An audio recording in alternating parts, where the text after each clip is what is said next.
morning guys! Sa today's video is tuturuan ko kayo kung paano gumawa ng Spanish style na bangus.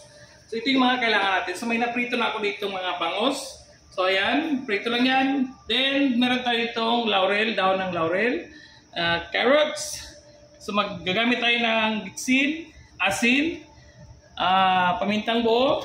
Then kailangan din natin ng bawang. Then kailangan natin ng olive oil and olives and water. So guys, samahan niyo ako paano gumawa. Tara! So guys, ito na. Lagay muna tayo sa ating mga carrots. Yan. Ating bawang. Nilalagay natin ang ating mga bangus. Yan. Pagkatapos natin yan, lagay natin lahat ng ating mga ingredients. So yan, ang ating bawang. Ang ating carrots, laurel, konting bitsin, asin, buong paminta,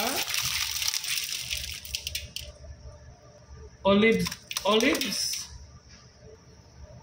yan, ating olive oil, and 1 liter of water. Then isa lang natin sa ating kalan. Then takpan natin. Balikan natin yan pag maluto na. Guys, check natin. Yan. Yan, luto na yan. After 1 hour, naluto natin Spanish style bangus.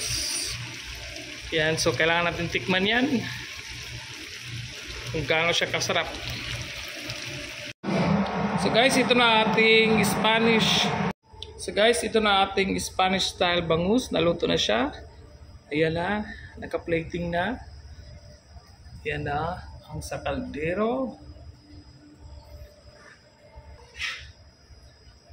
Ayan na guys, ang ating Spanish style bangus.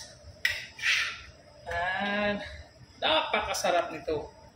Yan.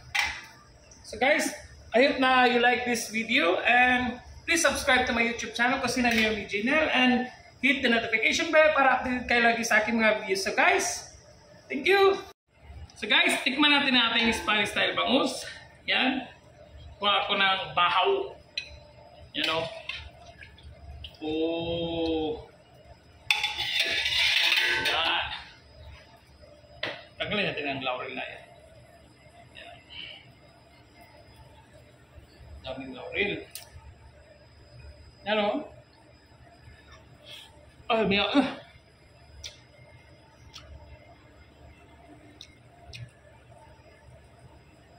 lamig kayo guys.